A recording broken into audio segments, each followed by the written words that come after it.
আসসালামু আলাইকুম, back to my channel Rupchina kitchen. আপনাদের সবাইকে স্বাগতম। আমার আজকের রেসিপি হচ্ছে অন্যরকম গজা মিষ্টি। এই মিষ্টিটা বড় থেকে ছোট সবাই অনেক বেশি পছন্দ করবে, আর এই মিষ্টিটা 1-2 মাস পর্যন্ত সংরক্ষণ করতে পারবেন। চলুন তাহলে রেসিপিটা দেখে নেওয়া যাক। গজা বানানোর জন্য প্রথমে নিয়ে নিচ্ছি 2 কাপ ময়দা, দিয়ে দিচ্ছি স্বাদমতো লবণ, দিচ্ছি 1/4 চা চামচ বেকিং সোডা, তারপর দিয়ে দিচ্ছি 2 টেবিল চামচ পরিমাণে সাদা তেল। এবার আমি সবগুলো উপকরণ খুব ভালোভাবে মিশিয়ে নেব। কিছুক্ষণ মাখানোর পর হাত দিয়ে মুঠ করলে যদি দলা পেকে যায় তাহলে বুঝতে হবে আপনার মাখানোটা হয়ে গিয়েছে। এবার অল্প অল্প পানি দিয়ে একটা ডো তৈরি করে নেব। এই ডোটা এত বেশি শক্তও হবে না, আবার এত বেশি নরমও হবে না। নর্মালি রুটি পরোটার জন্য আমরা যেরকম ডো তৈরি করে থাকি ঠিক সেরকম একটা ডো তৈরি করতে হবে। আমার ডোটা তৈরি করা হয়ে গিয়েছে। এবার আমি ডোটাকে 10 মিনিটের জন্য রেস্টে রেখে দেব। ফিরে এলাম 10 মিনিট পর। দেখুন আমার ডোটা আগে থেকে অনেকটাই সফট হয়ে গিয়েছে। ডোটাকে আমি আবারও 1-1.5 মিনিটের মতো খুব ভালোভাবে মুথে নেব।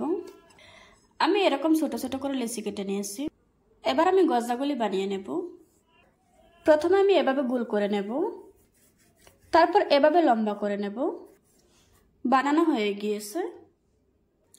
এভাবে করে আজকে আমি সবগুলি মিষ্টি বানিয়ে নেব। আমার সবগুলি মিষ্টি বানানো হয়ে গিয়েছে।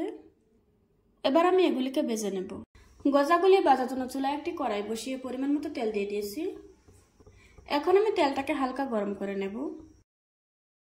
এবার আমি গরম তেলের উপর মিষ্টিগুলি দিয়ে দিচ্ছি।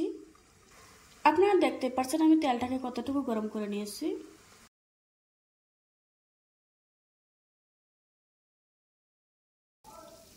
তারপর মিডিয়াম আঁচে গোল্ডেন ব্রাউন কালার করে ভেজে নেব। আর মিষ্টিগুলি ভাজার সময় একটু ফেটে যাবে। ফেটে গেলে ভালো হবে, শিরাটা মিষ্টির ভিতরে ভালোভাবে ঢুকতে পারবে। আমার গজাগুলি ভেজে নেওয়া হয়ে গিয়েছে। এবার আমি তেল ঝরিয়ে তুলে নেব। শিরা তৈরি করার জন্য চুলায় একটি প্যান বসিয়ে দিয়েছি। তারপর দিয়ে দিচ্ছি 1 কাপ চিনি। 1 কাপ চিনির জন্য দিয়ে দিচ্ছি 1/2 কাপ পানি। চিনি আর পানিটাকে একসাথে মিশিয়ে দিচ্ছি। চিনিটা গলে গিয়েছে। এখন কিছুক্ষণ জাল করে ঘন একটা শিরা তৈরি করে নিতে হবে। শিরাটা ঘন হয়ে গিয়েছে। এবার আমি গজাগুলি শিরাতে ঢেলে দিচ্ছি। এরপর যে চুলার আঁচ বন্ধ করে দিতে হবে। এখন কিছুক্ষণ নাড়াচাড়া করলে দেখবেন চিনিটা দলা বেঁধে যাচ্ছে। দেখতেই পাচ্ছেন চিনিটা খুব সুন্দরভাবে দলা বেঁধে যাচ্ছে। দেখুন বন্ধুরা আমার গজা মিষ্টিগুলি বানানো হয়ে গিয়েছে। একটা ভেঙে আপনাদের সাথে শেয়ার করছি। আপনারা দেখতেই পাচ্ছেন ভিতরটা কি সুন্দর সফট হয়েছে।